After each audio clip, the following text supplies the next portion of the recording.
Hello. I can't tell you how many times I was approached with a question. I need to learn some opening quickly because I have a game tomorrow, a game in a couple of days, and I want to learn some new opening quickly. And this is a question will be coming normally from person who does not have opening repertoire and who does not know the value of good opening preparation. Well, but if that happens, we know that average player, chess player, in general, unless we're talking about professional chess player, is a lazy, very lazy person. So a lot of players, not some, do not have that opening repertoire set. So they have to learn opening quickly. Now, why would someone spend a lot of time on learning openings deeply if you can learn it overnight quickly? There is a big difference. When you need to learn opening very quickly on some variation, so obviously you are not going to know this very deep. So you are avoiding all kinds of complications because complications need time to be prepared for, analyzed. So obviously if you want to learn it overnight, you don't have this time for it. So then you're giving up in some advantages of this position. But suppose you are facing this problem and you need to solve it right away. Let's look at few examples. How do you approach to this problem? Well, the example 1, Ruy Lopez, e4, e5, knight f3, knight c6, bishop b5. This I'm talking about approach for white. And here, normal move and most common move is a6 for black. But there are different continuations such as d6, bishop c5, f5, very sharp variation, knight d4, and person who really wants to get very ambitious and get certain opening advantage has to be well prepared for all those continuations. Now we're going to talk about these people an ambitious approach on the other tape, but right now we are talking about some easy way out of the opening to have comfortable position and to stay away from all kinds of trouble. On a6, the first and simple way to play this position is bishop takes knight, bishop takes c6, and after d takes c6, simply to go d3. Now, playing this way, you forfeited your rights for getting opening advantage. So now you are not in any kind of danger and you are not going to be for some time, but so is black. Now you're playing white and you didn't get advantage. So you lost the privilege of the first move. Well, if you play like this, so you got out of the opening, that's okay approach. It's if your opening knowledge is very poor. On the other hand, if you go bishop a4, your opponent goes knight f6. Now, second case, you castle. This is the most recommended move. And here, your opponent has more options than normal bishop e7 move. If they play bishop e7, well, you don't have to know much about this opening to play rook e1, followed by c3 and followed by d4. But what happens now is your opponent plays knight takes e4, so-called opening variation of Ruy Lopez. Now, in order to get some kind of an advantage here, you have to know a lot of theory, you have to follow theory and have your own analysis in it, and you have to fill the position correctly. Now, and if you are not, you have to find your way around. What is the easy way to get comfortable position? Obviously, you are not gonna have any advantage, but get your pawn back and be on the safe side. So you can go simply rook to e1, and now you should expect your opponent to play knight c5, and then you're gonna play knight takes e5, knight takes e5, rook takes e5 check, and bishop e7. So here we are with equal material and equal position. Well, you probably should go bishop b3, and black can take on b3, pawn takes, and black castles. Both sides are out of danger, and again, this is easy way out. So you should look for approach. The approach you should look for is like easy way out of it. That's not the way I would ever recommend to play any kind of opening. But if you have to, my way to recommend is to do extensive analysis, a great preparation, but in case you get you don't have this preparation and you just want to start a game from middle game, and most of the time it's going to be equal middle game or inferior, you should not count on any kind of advantage. So let's look at few other ways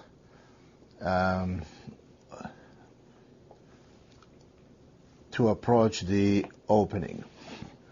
Okay, let's look at the same Ruy Lopez, and we will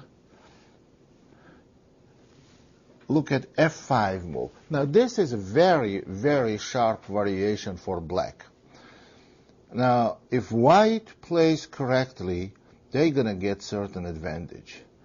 But in order to play correctly, you have to know the best moves, and you have to know the best moves in main variation and in any sub-variation.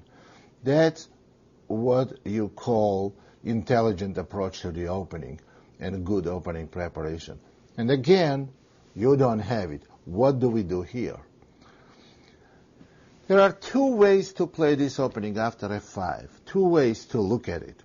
One way, we can learn only one variation where white sacrifices a minor piece and position gets very sharp. But we talked about those kind of positions where you go to sharp those kind of players who want to go to sharp position no matter what the cost is, and cost sometimes may be very high. So you go to very sharp position or very quiet position, or you play the best move in the position. Okay, here is what we're talking about. d4 is the sharpest move in this position. Why? What happens after d4? Pawn takes on e4 for black. White plays knight takes e5. Black plays knight takes e5. And d takes e. Now, this is extremely sharp variation for white, but you can have minimum knowledge and play it. Minimum knowledge. Only knowledge you have to have. The reason why this variation also sharp is because black plays c6 and white must sacrifice that bishop on b5. White cannot move that bishop. For instance, if bishop just moves back, then white has bad game. After queen a5 check, that's another case of violation of main principles. Black takes queen out in the early stage, but that is okay because there is a concrete reason behind it. And after knight c3, queen takes to e5, followed by d5 for black, and white has bad position. So, which means white cannot move the bishop. Then white should play knight c3, c takes b, and knight takes e4. It looks like white has nothing for a piece, but white has one pawn and black has extreme difficulties developing the pieces. This variation is known in theory as very sharp, was known for a long time, and now it's known that is bad variation for white because they found a way for black to defend successfully. So main move is d5, e takes the en passant, and knight f6. But we don't want to go through all these variations because that's not the purpose of our lecture today. So now let's go back to position where black played f5.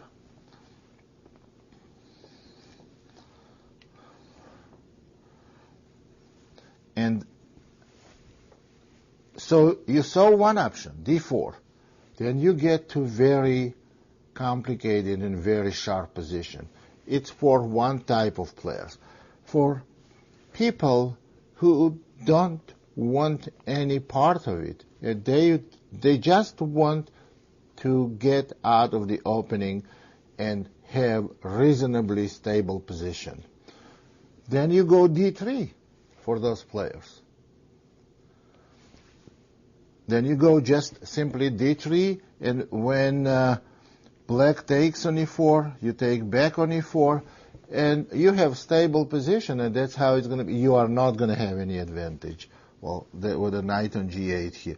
You are not going to have any advantage because black is going to develop simply knight f6 followed by bishop c5. Position is going to be equal. This is second approach.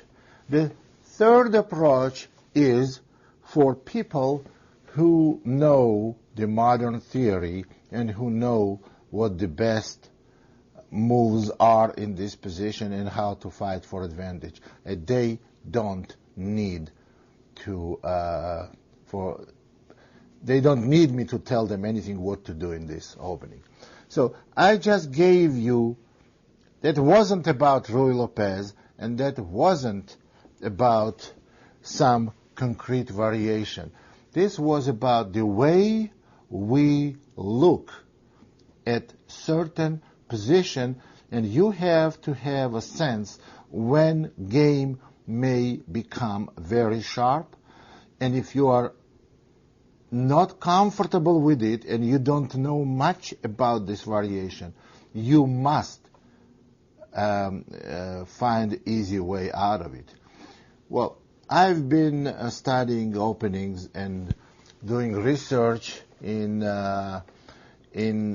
chess theory for over 35 years.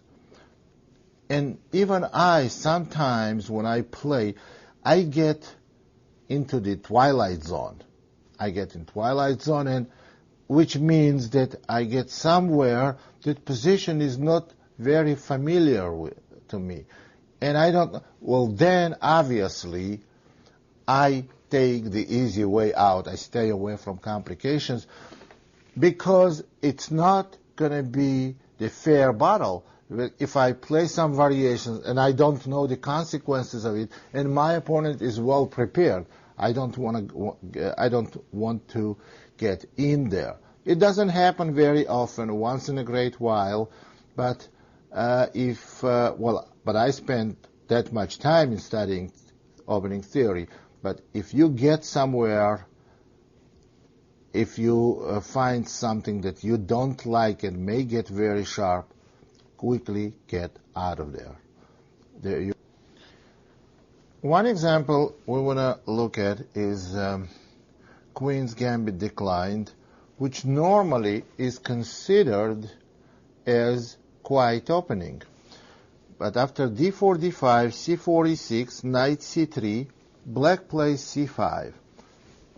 Now, you may simply play c takes d, expecting your opponent to play e takes d, and then we get a relatively quiet position of Tarrasch defense. But when you play c takes d, and I don't recommend you to play this move, even though this is the best move for white. The reason why I will not recommend you, actually I should say I will not recommend you if you don't know all the consequences and exactly how to play this position. You have to either play it 100% accurately or not play it at all.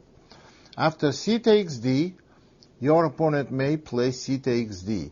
Now, whether you want it or not, you are in the middle of a very sharp position that requires very precise play from white.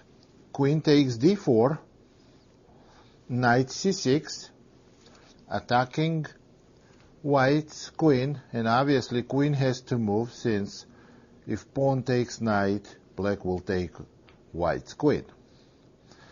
So in this position, queen is going back to d1, black plays e takes d, and best move for white is queen takes d5.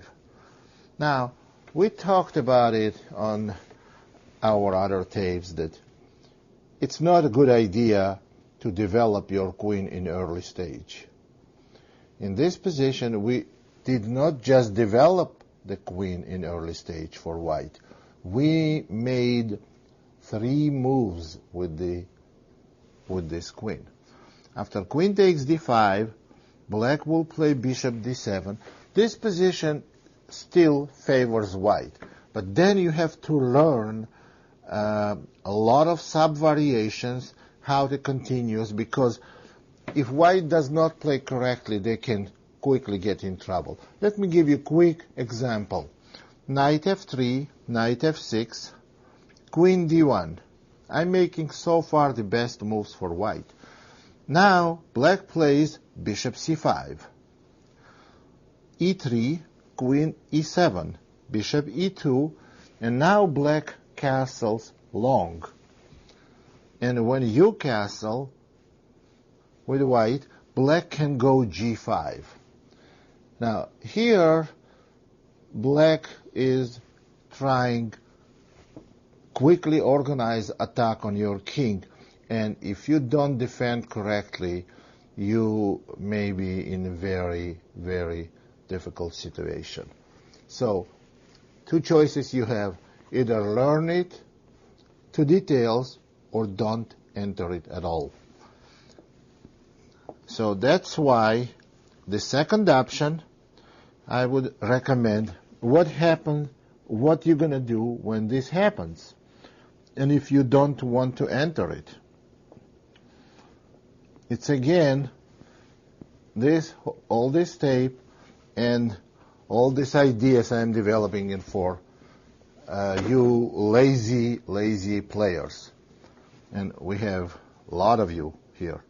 d4, d5, c4, e6, knight c3, c5. So then you immediately you realize that you may get into very sharp position and immediately have to change the phase of the game. So then you should play e3. Now there is nothing black can do to enter very sharp and complicated opening. So what they will have to do, knight c6, knight f3, knight f6. You see, this is the most common position that can happen from queens, most quiet position that can happen. You see, we have absolute symmetry, and it's your move. We're not going to go into details. There are many ways to play here, and we are not discussing how to play a game of chess.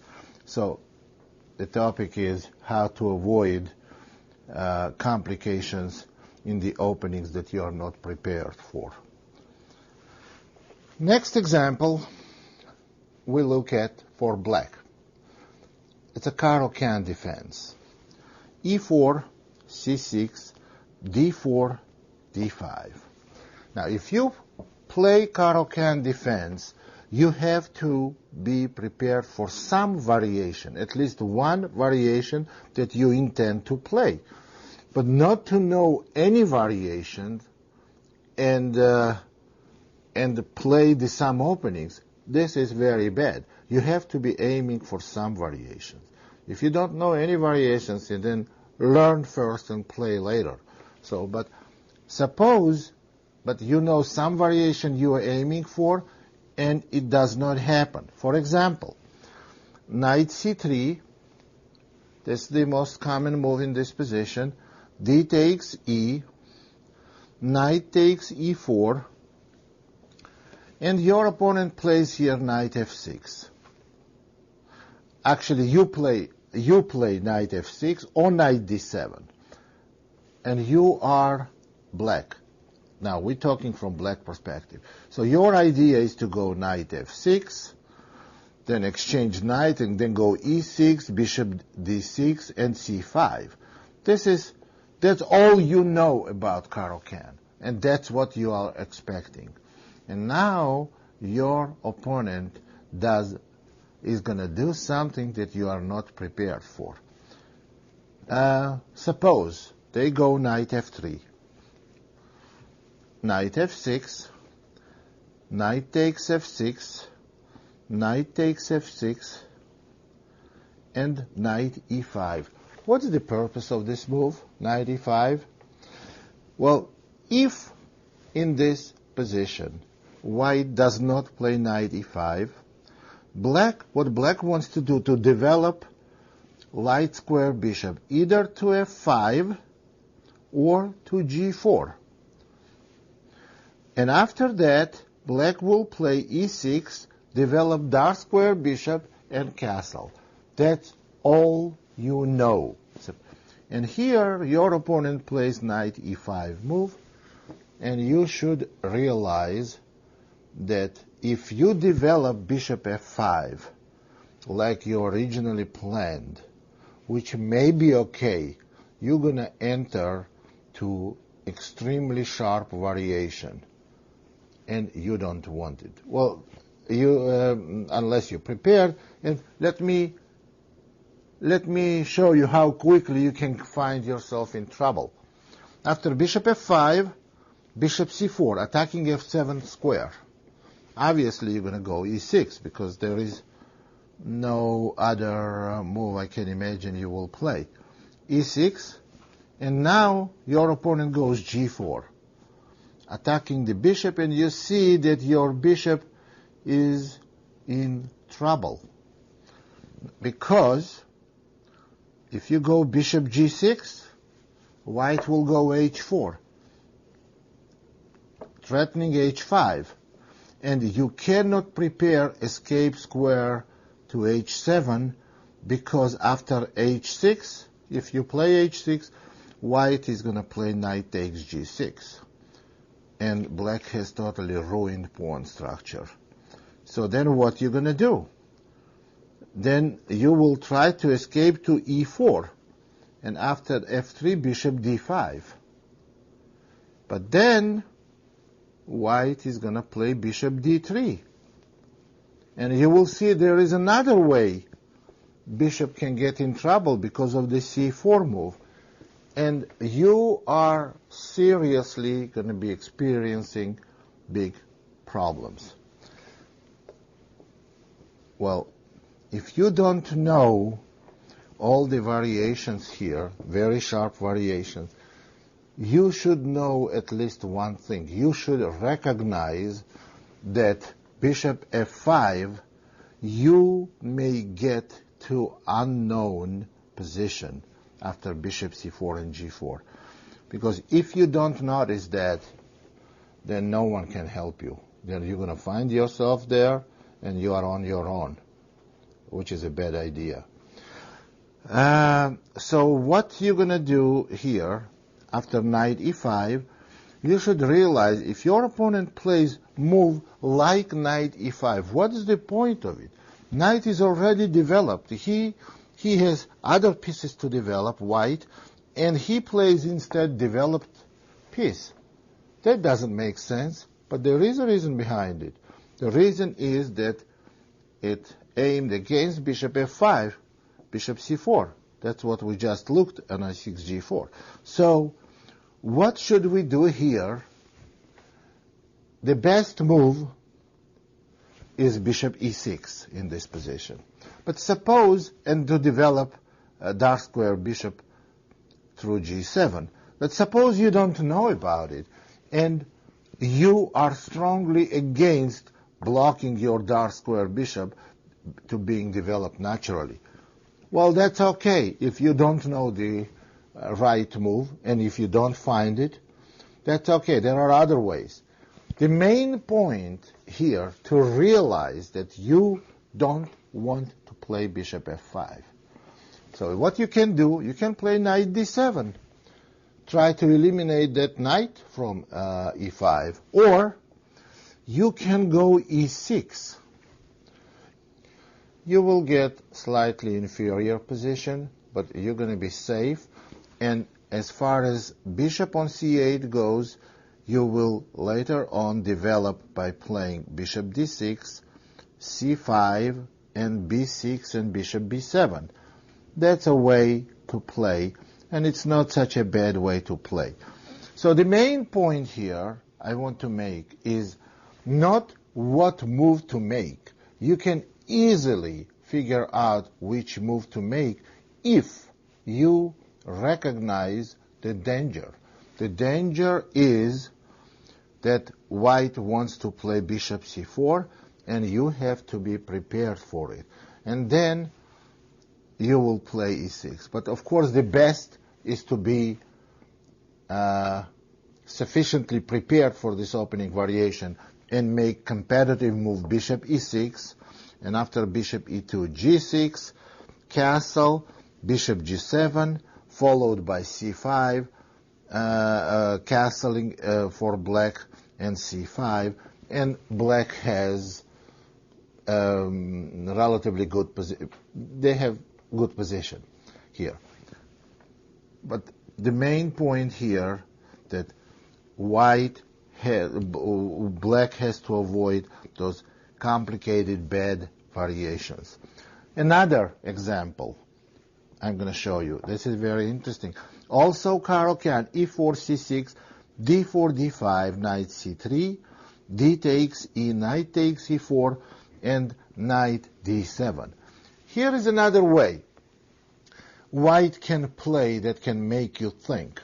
Bishop c4, knight f6, knight takes f6, knight takes f6, and again you want to play bishop f5 or bishop g4 to develop this light square bishop, then play e6 after that, and then develop dark square bishop. Now here is white's move. White can play c3, and now you see that developing of your light square bishop on c8 is a bad idea. For instance, on bishop f5 or bishop g4, doesn't make difference, after queen b3, you are in serious trouble because your f7 pawn is hanging and your b7 pawn is hanging. And both of them are very important and critical. So at this point, you're simply lost. So you have to know, now what is the best move here?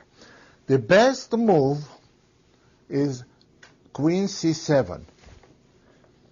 So you don't know the queen c7 move. What should you play? You should realize one thing, that queen b3 may be a threat if bishop, light square bishop being developed from c8. Queen b3 is a threat. Once you realize that, you start thinking.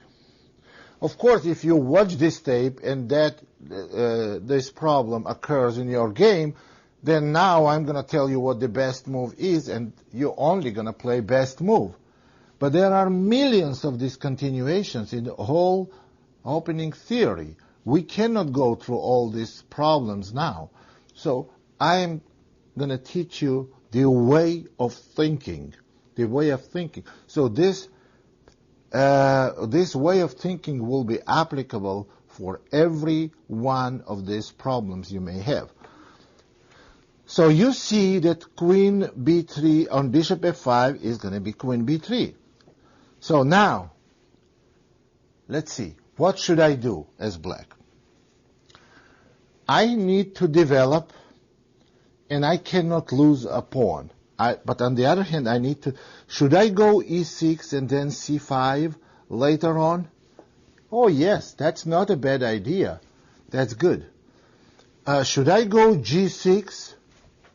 No, it's a bad idea, because if he goes queen b3, I have to play knight d5, because after e6, we have our pawns placed like checkers. It's like a Swiss cheese. Look at the h7, g6, f7, e6. We don't want to do that.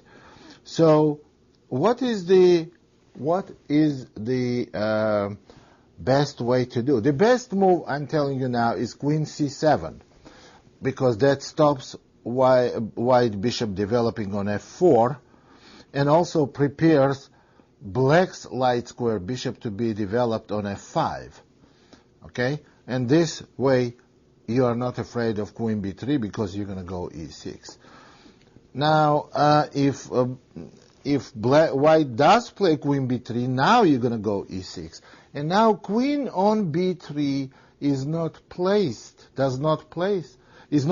too well, because later on, after black develops bishop on d6, you may go b5 with a tempo, and then a6 and c5. Queen on b3 has nothing to do here. Queen should go to b3 if it produces instant results. So after queen c7, queen b3, it's kind of pointless move.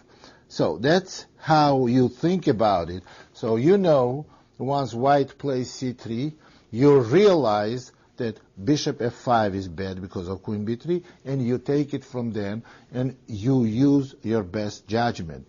So basically, any time you get to some unknown territory, you have to avoid complications, because your best judgment is never going to be as good as home preparation of your opponent, and is never going to be as good as theoretical analysis, as modern theory. So you have to stay away from it and use your best judgment. And combination of these things will keep you out of trouble until you learn the opening. It cannot keep you out of trouble forever. So eventually you have to learn the opening. So let's go back to another position. Now we're going to look for white. English opening. Pawn c4. Now suppose you are a c4 player, and all you know what you want to do is to play c4, knight c3, g3, bishop g2, and e4, or knight f3 and d3. To stay from all kinds of trouble and then castle. I don't want to enter any complicated variations. It's not that easy. If that was easy, then we would never have had modern theory. So suppose you go c4. Now there are many moves your opponent can play. They can go e6. And now you see after knight c3, d5, and now you cannot go g3. Because if you go g3 after d4, your knight probably has to go back to b1, because after knight e4, you're just simply going to lose a piece. f5. So what you do, c4, e6, now you have to look and think about what opening do you want to play. Of course, you can go d4 and try to get to Queen's Gambit declined, but you want to stay in English opening. So then you go knight f3, d5. There is no more English. English opening is only, what do we call English? And when white plays c4, and black eventually plays either c5 or e5. Anything else is not English. So there's two varieties of English opening. Once black plays e6 with the, obviously e6 is played with the idea of d5, now you know you're going to get different opening. You are not going to get the English that you wanted. So you will have either Reti opening, knight f3, d5, or you're going to have Queen's Gambit declined or Nimzo Indian, depending what black will choose. So this is what is going to happen if you go c4 and your opponent plays e6.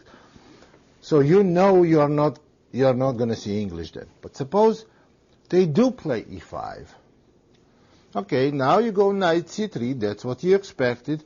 Now they go knight f6, and you go g3, just the way you wanted. Now they go c6, and here you are facing a problem. The problem is that if you go bishop g2, then you are entering to very sharp position.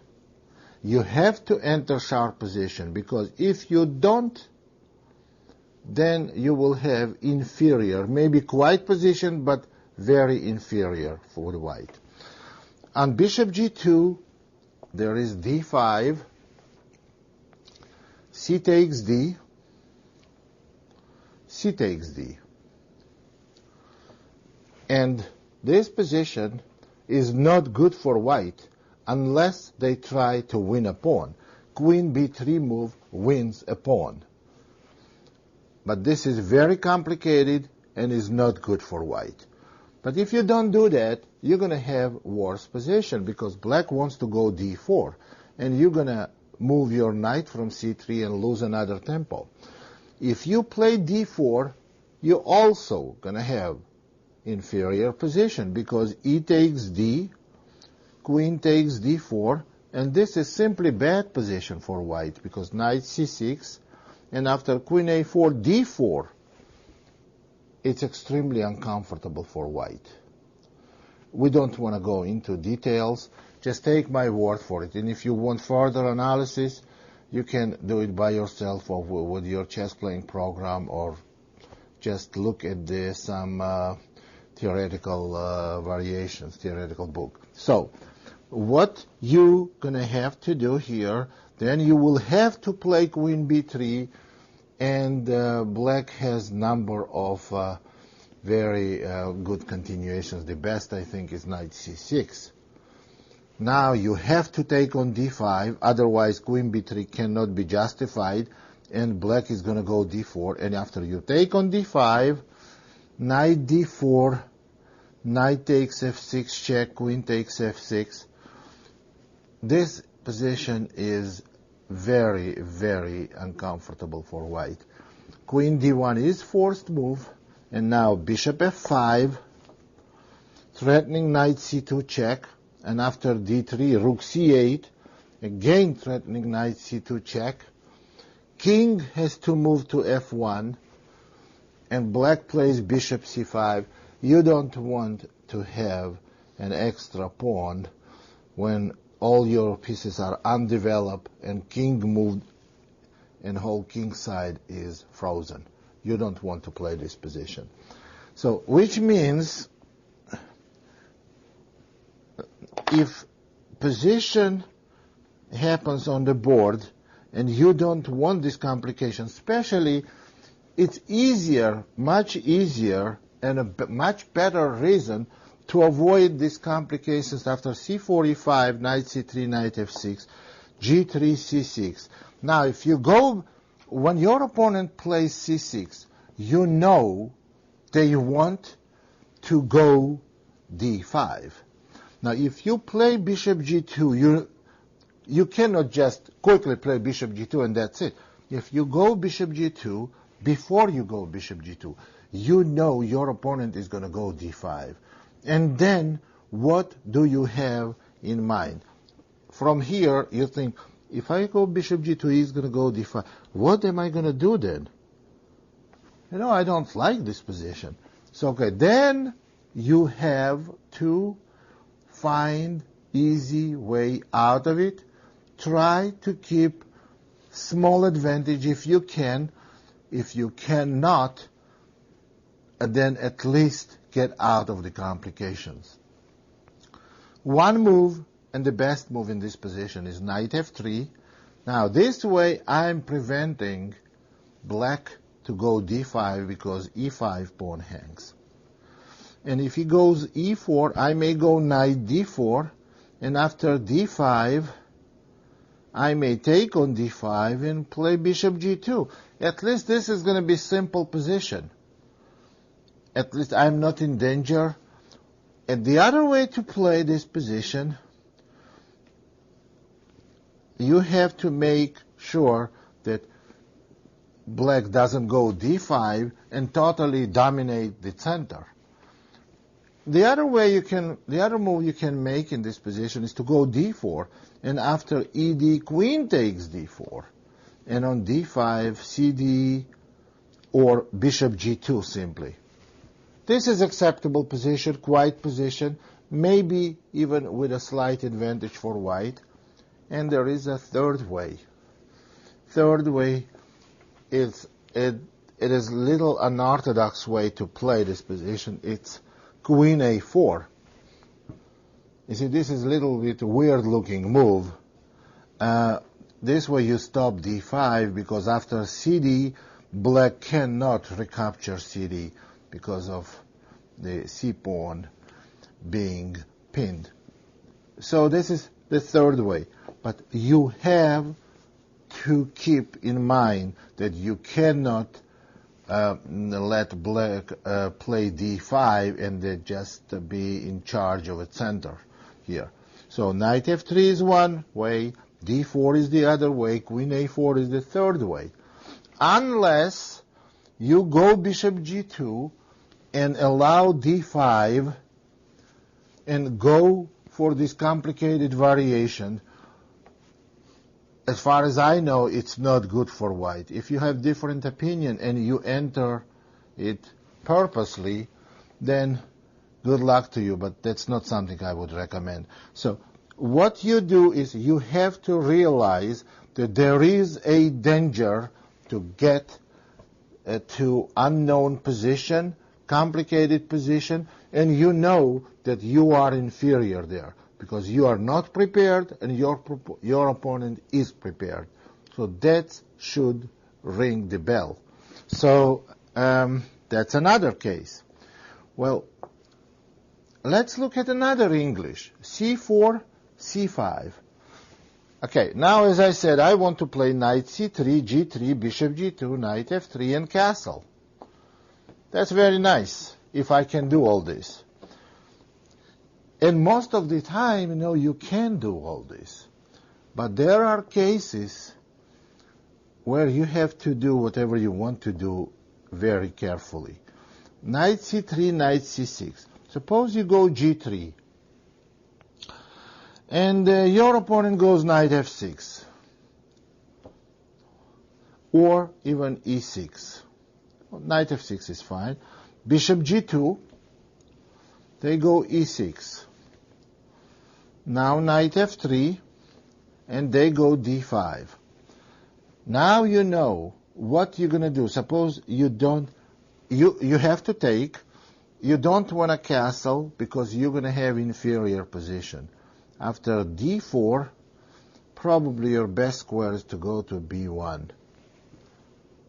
Now let me ask you a question. If black goes e5, what is going to happen? Did you gain tempo or you lose tempo? Black wasted time, e6 and e5. So this is well-known position of reversed King's Indian. But black, even though black played e6 and then e5, They are one tempo ahead of white. Why? Because black lost one tempo. E6 and then E5. That's a loss of one tempo. White lost two tempos. They played knight C3 and knight B1. So black is one tempo ahead. If you don't think that one tempo means anything in a game of chess, then you are watching wrong tape. So that's why I will recommend after C4, C5, knight C3, knight C6, G3, knight F6, bishop G2, E6, knight F3, and your opponent goes D5. Now you have to know what you want to do, because you do not allow D4 and blindly castle here. You take on D5. That's the natural move, best move, and I don't think you should be making any other move whether you know it or not, because your pawn is hanging, D4 is threatening. This is the only natural move in this position, and it's the best move. C takes D, and now black has two continuations. Pawn takes D5 and knight takes D5. Now, knight takes D5, we are not going to discuss. The reason is because you can simply castle and go on with the plan you wanted to play anyway. Unless you want to make a best move here, which is D4. But that's a matter of preparation again. If you are prepared for it, you're going to play it. And if you are not prepared, you are okay anyway. So there is no danger in picture. So D4 is the best move. So whether you play D4 or not, you're going to be okay in either case. But if your opponent takes with a pawn, he reinstates positional threat of D4, after which you're going to be in a bad position, in inferior position. So now you have to go D4, and you're going to find yourself in a Tarrasch defense. That's a very famous opening, Tarrasch defense, and you have to deal with it. You have to play this opening, which is okay. You don't need to know too much. As I said, you may not know well opening chess opening theory, but you have to have some basis, something you have to know. If you play D4, you absolutely must know something about Tarrasch. That is, possibly black is going to get eventually isolated pawn, and how you're going to play. This is the normal way of playing Tarrasch. So, and how you're going to play this position. Well, that's something you have to play by yourself. But the main point I want to make that you are not in danger, you are safe, and you are past the opening stage. Now, the difference between passing the opening stage this way and with very fundamental knowledge of modern theory is when you know openings very well, that means you guaranteed to get middle game position that you will have clear plan in, because opening should be a window to the middle game, and you're guaranteed to get comfortable position, and you will know what you will be doing in the middle game. So that's how we just saw very few examples of unexpected problems you may face in the opening. You may think your opponent just on the board discovered it just played something ingenious, what is in reality was invented 65 years ago, and the last 65 years you didn't check modern opening theory, so you are not aware of it. So if that happens, there has to be alert. You have to be alert about it, and you have to deal. I told you the way of thinking. You have to, first, you have to identify the problem. And then you have to use your best judgment to deal with it. The best, and also do not enter some complication unless you see all the way through it. You're 100% sure about it, or you have some knowledge about this variation. Stay away from them. Thank you very much and good luck.